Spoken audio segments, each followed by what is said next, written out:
Welcome to the Inner Space Project podcast, where we explore the full spectrum of emotions, from joy and love to sadness and fear, taking you on an inner space journey that challenges societal norms, encourages open dialogue, and raises awareness about all the parts of us, including the ones that may seem dark and mysterious. I'm your host, Dr. Patti Ashley, psychotherapist, author, TEDx speaker, and clinical trainer. Thank you for joining me as we navigate the labyrinth of emotions, dismantle stigma, and pave the way for a more compassionate and connected world.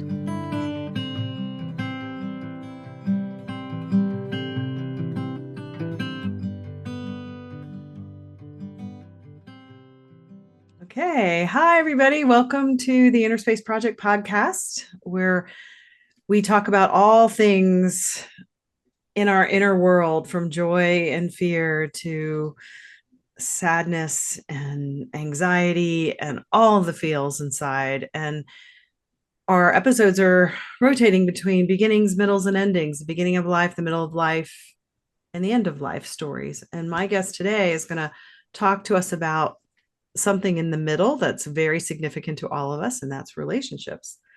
She's a licensed marriage and family therapist, a relationship coach, an author, a speaker, a course creator, and a soon-to-be app developer.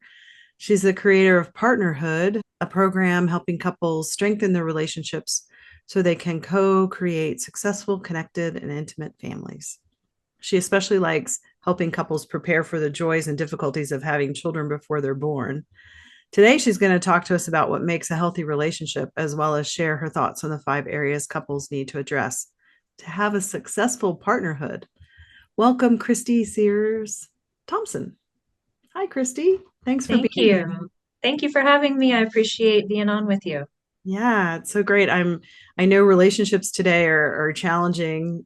I don't know if it's just today or if they've always been challenging. I know we have a much longer lifespan these days, and so different challenges, but it's a big topic for many people. So today I wanted to focus on those early phases of connection. You know, I've been divorced and single for a long time and been out on that bumpy road of, you know, how you actually get the partner and move from that space. But so I want to start then with that, like the very beginning of relationship. And there's a lot of talk on social media today about attachment and attachment styles and how that influences relationships. Can you tell us a little bit about adult attachment in relationships and how you see that show up in your work with couples?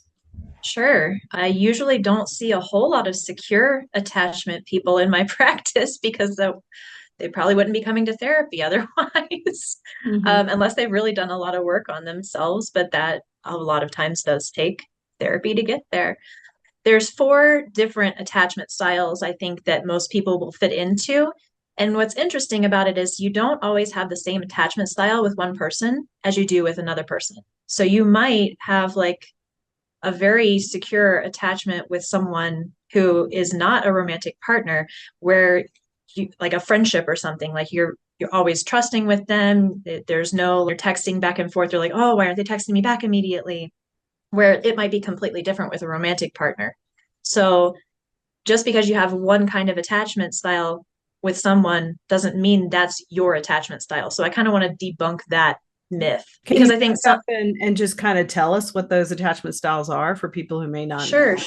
So the 4 main styles would be anxious, so like worried, avoidant or fearful, disorganized, which is kind of a mix of the two, and then secure.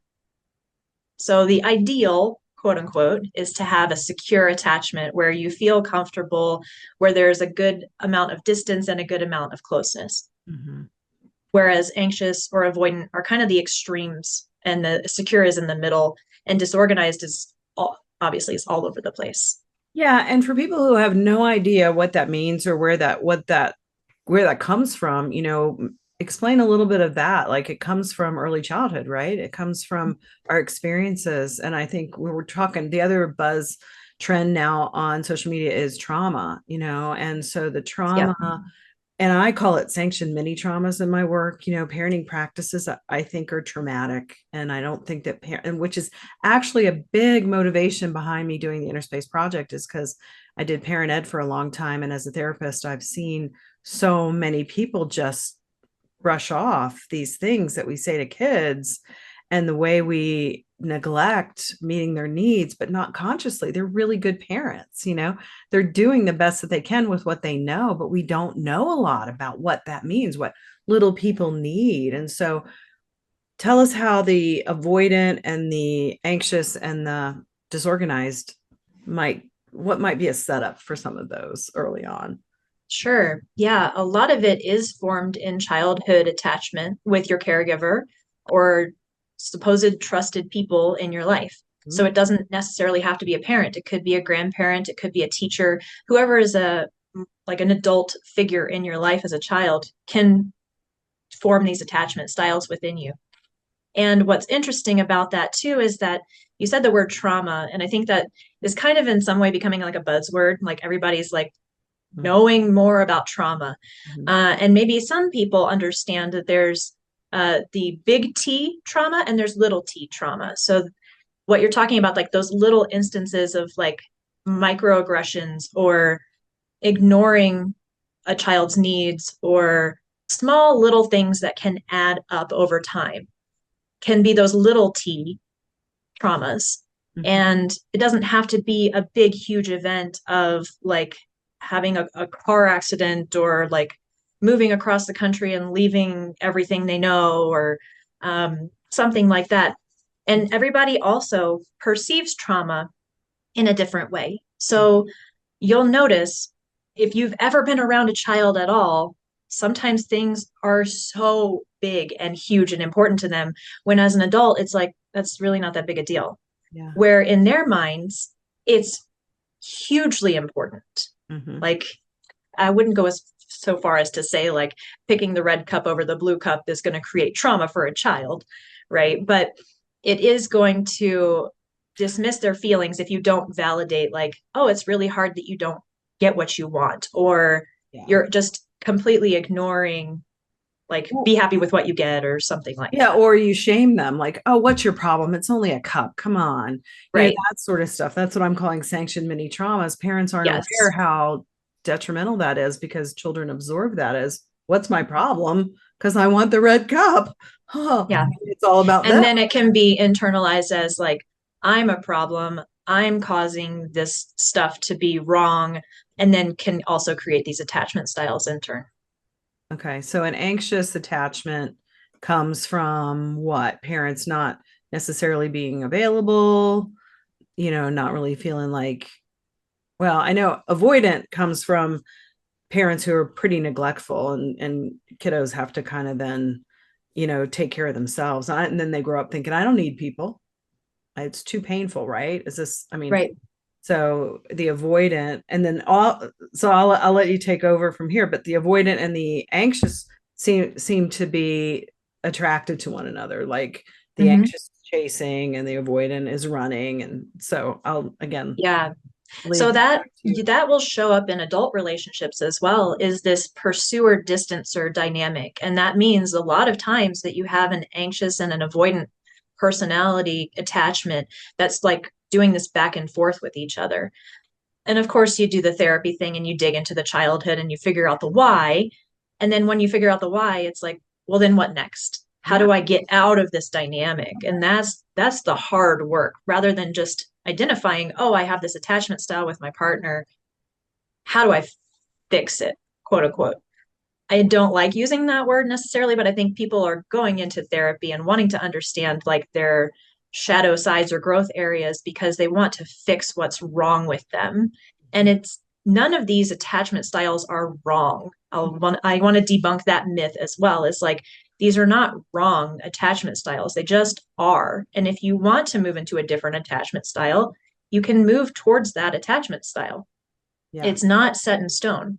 So you can learn different things and different techniques of how to be more secure, and saying like, okay, how do I give more trust to this person? Or how do I lean in when I want to lean out?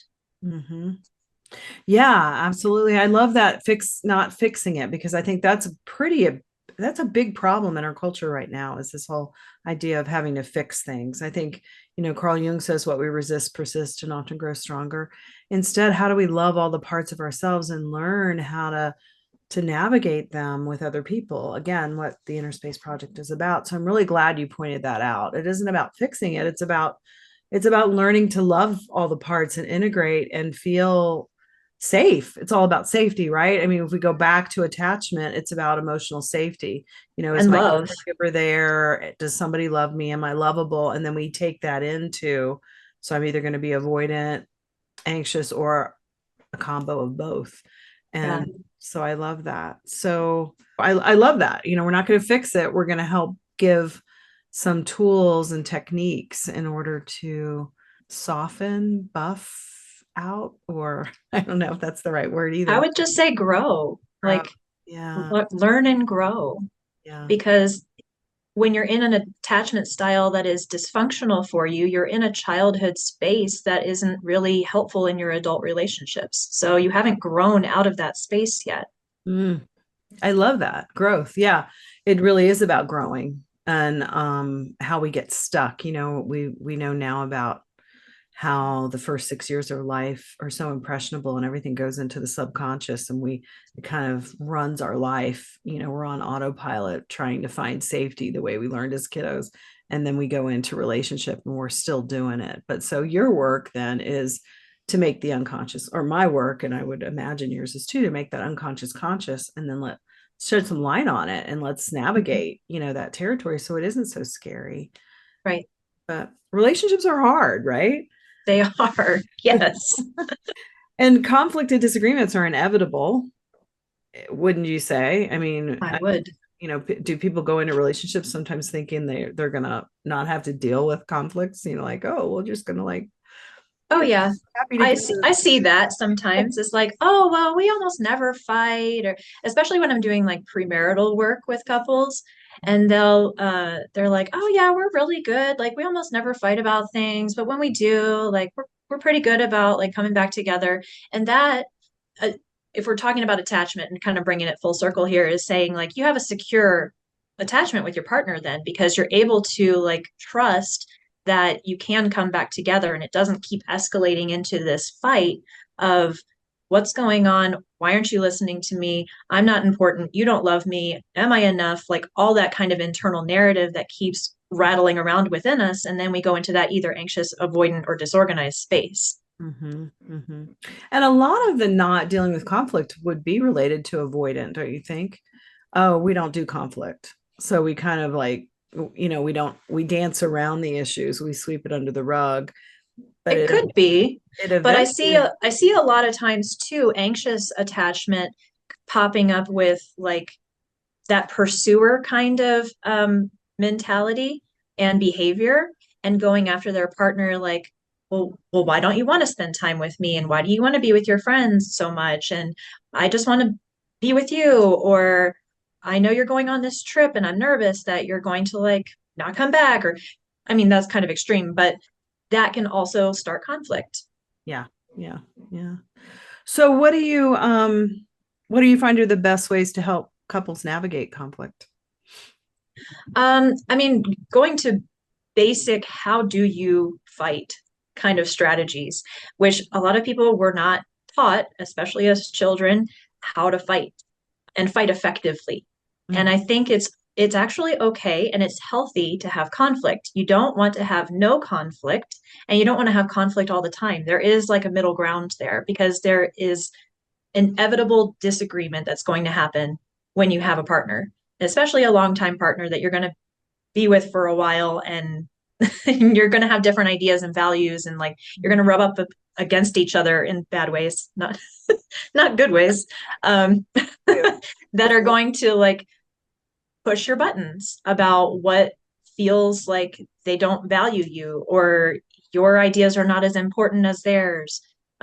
So the basics is going back to being a really good active listener Mm-hmm, and not always being a speaker. mm-hmm, That is going to be like the number one thing I think is so important for people in conflict to like take turns, like act like you're in kindergarten, take turns. Try not to interrupt each other because that means you're not actually listening to the other person. You're just jumping onto their speaking time so that you're heard and it's not your turn yet. Mm-hmm. So when you take that time and you take it slowly, that's the second part is like you have to like energetically like bring it down, take it slowly because when it starts going fast, it will ramp up. Mm-hmm. And it's really hard to back down when things start ramping up in the energy and in the speed of a conflict. It's Mm-hmm. going to be much harder to resolve or come to any kind of middle ground or resolution when you're going way too fast. Yeah. Yeah. It's like a train going off the rails. Yeah. So taking it slowly, being a really good active listener and taking some turns and doing that speaker and active listening is going to be really integral for having good conflict with each other. Mm-hmm. Yeah. And it's so interesting too, because it seems so simple to listen and it's so freaking hard. I mean, it's the hardest skill I teach my clients to do. And even for myself as a parent of grown children, I find myself wanting to give them advice all the time instead of listen, because we want to back to that fix it thing. Right. And people think, well, what good does it do just to repeat back, to parrot back what somebody said? We're not fixing anything. We're not moving fast enough to get where we want to go. And yet being heard, back to attachment in the early years, being seen and heard is what our basic need. And so it feels good, right? When somebody, our partner says, you're feeling really upset about the things I said the other day. I hear you. Instead of going, well, I said those things because it wasn't, or gaslighting, right? I mean, you probably Mm-hmm. that's another buzzword on the internet right now is gaslighting, And yep, speak a little bit about what that is and how that happens in relationships. I think people feel gaslit when they don't feel heard. Mm-hmm. Most of the time. I mean, sometimes it is a narcissistic behavior consequence or symptom or whatever, but most of the time, in my experience, from what I'm doing with working with couples, is like they actually just need to be heard and validated. And I say all the time to people is like, just because you validate somebody does not necessarily mean you agree with them. That's a very different thing. That's interesting. So Yeah. if you can at least validate their experience and be like, I can understand why you'd be upset about this, doesn't mean, oh, I'm upset about this too. You don't have to jump in it with them and agree with them. You Mm-hmm. can just see from their experience and understand from a validation point, not an agreement point. And Yeah. that's basic empathy that I think a lot of people need more Yeah. skills training in. Right. That's a really, really good point. I love all of that. And yeah, empathy is tough. Empathy and sympathy are two different things. And people, we're not feeling sorry or we're actually feeling with and kind of entering into that experience. You talk about 5 areas that you define for couples seeking a successful relationship. Can you speak a little bit to that? Yes. So in my 10 years of private practice, and before that, working with children, actually, I was doing a lot of work with children. And have my own children of seeing like what works and what doesn't in relationships and doing training as a LMFT and like my own personal experiences, bringing it all together. What I've found to kind of condense it and make it simple is these 5 areas are really important for mastering a good relationship. And they are communication, conflict management, which is different from conflict resolution because that's not always possible. Love it. The third one is connection, self-care is fourth, and then the last one is relationship care. So Great. those 5 things I think really boil down into what makes a good relationship. If we can focus on those areas, you're Mhm. going to have a much better experience in a romantic partnership. Great. Can you say that one more time? I love that. That makes perfect sense. Just say it one more time for our listeners to kind of. Sure. Yes. So yeah, I'm like, get your pens and pencils ready. Right. So the 5 areas would be communication, Okay. conflict management, connection, self-care, and relationship care. Okay. So I'm all about acronyms. We can make it the 5 C's. It'd be care for self and care for relationship, but we have 5 C's there. Right? Yeah, it basically is. Yeah. But yes, I think all those areas are so important to focus on you can only do one of them at a time most effectively, but they all blend into each other. Mm-hmm. Yeah, I love that. And so with your work with couples, that's kind of how that's your process is helping them Mhm. navigate Well, those the periods. number one issue that people come into the couples counseling with is 9 times out of 10 or 9.5 or 9.9 times out of 10 communication. Like Yeah. that's almost always when I ask, like, what's your number one goal in working with me in therapy is like, we need to communicate better. I'm like, Yeah. and what else? Because everybody needs to communicate better. Cat is trying to communicate with us right now. Oh, hello, Kat. Mowgli, she's our therapy cat, and she's here to tell me that the gas fireplace is turned off, and she's not happy about that. So she's communicating Oh, her needs to me right now. she's like, I need a hug because I'm cold now, and so I Yeah, need you to warm me up. I don't know what we're gonna do when the weather gets even warmer, but she loves that gas fireplace. I love that, Christy. Is there anything else? I want to have you back on again because I know you really love working with couples before they have children to prepare them for children. So I want to have you back on our beginning segment at some point to talk about that. But is there anything else today, just to wrap up before I ask you the three questions I'm asking all our guests about inner space and what that means to them? Anything else you want to say to people out there navigating that territory of relationship? Gosh, so many things I could say, but I think probably the most important thing is like don't feel like relationships should be easy and also don't feel like it's going to be so hard either. There is a middle ground. And I I love I that. think so many times we operate in these extremes of things in this black and white type of thinking. Don't make it harder than it is Yeah. and also expect some bumps along the way. I love that because we do. We want so much to pick the side of things being good that we forget that we have to navigate the difficult stuff, and then we go into the difficult stuff and we think, oh no, it's too hard. I love Mhm. that. That's such an important thing. I always talk about embracing paradox, that both exist together. And I think parenting is a huge paradox, as you know, being a mom. And I know all too well being a mom, that joy of just this precious, precious, beautiful, funny, fun as they grow little person that just sometimes wants to make we pull her hair out. It's like Yeah. so hard, all at the same time. And so Yep. I learned paradox from my experience with parenting, and relationships are that as well. I love my partner, and sometimes I just don't want to be with them. Yes. Everything is just a balance and we have to take both as true. Mm-hmm. Both and I love that. Thank you. So I'm asking because the Inner Space Project is, a new idea. I'm just asking my guests three little questions about what that means to them. So, what are your thoughts about exploring inner space, or that place inside us that contains the full spectrum of emotions from joy and love to sadness and fear? Just, your first brief thought of what that means to you. I think I'm probably a little biased as a therapist because it's just on my mind all the time. Maybe not for the regular person to be thinking about that all the time. Um, but my initial thought when I was reading that question and you sent it to me was, I'm glad that we're coming into a space to actually think about these things more in public spaces instead of feeling like, am I just struggling and doing this all by myself? Am I the only one who's like dealing with these things? Because you're not. Yeah. Everybody is dealing with this stuff. And now it's becoming more public to talk about our emotions, our emotional intelligence, and how do we raise the next generation to be better. And they even have social emotional learning in schools now. So, like, we have come a long way from even when I was in school as a kid of not just like, okay, buck up, get it done, put your head down and keep going. Like, yes, it's hard, but I did it, so you can do it. It's like, yeah, you can, but Mm-hmm. we're creating a whole new generation of like anxious and avoidant people here. So let's do better.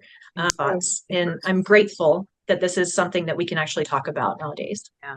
Thank you for that. That's exactly my thought too, because as a therapist, of course, I'm immersed in this and I love it. And yet I hear so many stories of people that, don't even know how to begin these conversations. And we just I mean, historically, it's been you don't talk about feelings, it's been about survival. And so I really appreciate that. And I hope you're okay with this and we can edit it out if you're not, but your mom and I went to school together. Oh yeah, that's fine. That's So fine. that's how we met. And that was even further back in the day, when things were a lot less transparent than they are now in terms of emotions. But like you said, even when you were growing up and even now, with your little ones, we recognize there's a whole lot more that we can talk about. And so that's the idea of the Inner Space Project. So thank you for that. And so these questions may be a little bit redundant then, but the next one is, how do you think raising mental health awareness impacts individuals and communities? I mean, I think people are afraid that if they talk about it, then bad things might happen. Mm.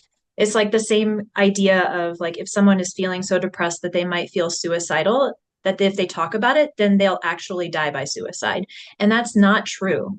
Yeah. Like the research and the statistics show that actually talking about it makes it better. Yeah. Not talking about it suppresses it. Mm-hmm. Not talking about it doesn't bring the light and shine the light into it. It just puts it in the shadows so that it's shameful and it's an unspoken thing that shouldn't be dealt with. And then it becomes too heavy a burden to bear. So having the decency really to talk about mental health, even when it's the hard stuff, Mm-hmm. because when we talk about mental health, a lot of times it is negative, quote unquote, of like depression or anxiety or grief or fear or whatever those kinds of harder emotions are. Um, we all have them. And it's okay to have those emotions because that's just part of the human experience. But to normalize having them makes it okay to feel them. Oh, I love that. Again, my motivation behind this project when I was a kid, and I talk about it in the first episode, my dad died of a sudden heart attack, and nobody wanted to talk to me about it, mainly because they were trying to protect me. Mm, And it was almost 20 years before I started therapy and realized that unexpressed grief is a problem. yes. And so thank you for that. That's, I think, so very true. We think that, and I see that a lot with parents. They don't want to tell their children, mom's got cancer, we don't want to upset her, but kids Mhm. pick up on that. And so to that, yeah, demystify these hard things, to tolerate discomfort and grow together, again, back to that word grow. So thank you for that. So do you have any tools or tips to help individuals foster emotional literacy and agency, and that idea of what's going on inside my emotional self? Find some way to let it out, whether it's with another person, whether it's with a journal, whether it's a physical, like angry dancing montage like Footloose. I don't care what it is, just let it out. Don't take it and internalize it and put it in the shadows. I don't think that's going to be helpful. I do think it is most helpful if you're not ready and willing in the stages of change to be able to like speak that vulnerably with someone else face to face. That can be really scary to open up that vulnerable side of you to someone else, but it has to be released in some way. Mm-hmm. So, Yeah. any way that you can find that will be mm, a challenge for you, take it one step further. So, if you've been journaling for a while, see if you can maybe talk to somebody on a free helpline who's anonymous. You're never even going to see their face. You can call them in the middle of the night and you can tell them your problems, and that's it. Like, if you've done that already, take the next step. Maybe look for a therapist or speak to a friend. Just little by little, inch by inch, try and challenge yourself to open up a little bit more in that vulnerable space. Mm, thank you. I love that because it is. I always say emotions are emotions, energy in motion, and they need to move. And when we don't allow ourselves to express, they get stuck in the body and influence us, as Carl Jung says, in the shadow in ways we don't quite understand. So I love that. It's an excellent idea, is express it somehow, write it, journal it, call a helpline. And yeah, find that safe place to just express what's Yeah. going on. Well, thank you so much for your time and all your wisdom. And how can people find out more about you and what you're doing? I know you're doing you said you're a course creator. I don't know if you've got anything going right now or. So right now I am working on launching the app. So actually everything that's in the course right now is being translated over to the app, and that will soon be available on both Google and Apple products. So you can go to the Google Play Store or the App Store and be able to download that probably within the next month, should all the kinks be worked out. But that will be an insight to not only the workbook that I have on Amazon as well. Okay, there we have a visual for the audio people. Patti is holding up my book that I wrote called the Partnerhood Workbook, and it goes through those 5 areas of attention to spend on the relationship to help it be more successful. So you can get my information from Amazon. You can get the app when it is launched, probably within this next month. And if you wanted to get in touch with me, actually, I have a private practice in Wheat Ridge, Colorado. And so I am also available to see new clients or coaching clients, either for therapy or coaching. My Trade Winds Therapy is the name of my practice. You can reach out to me there. And I love the app idea. There's so many things I would love to be putting on apps right now. So maybe we can talk about how you did that, because what a great resource for people, because everybody's on their phone, and just to be able to have that easy access to all the great things you're doing, that's amazing. So thank you again so much for being with us. And again, we'll have you back to talk about the beginnings phases of parenting at some point too. For now, I think it's good to say thank you, and we'll talk again soon. Okay, thank you for having me. Okay, bye-bye.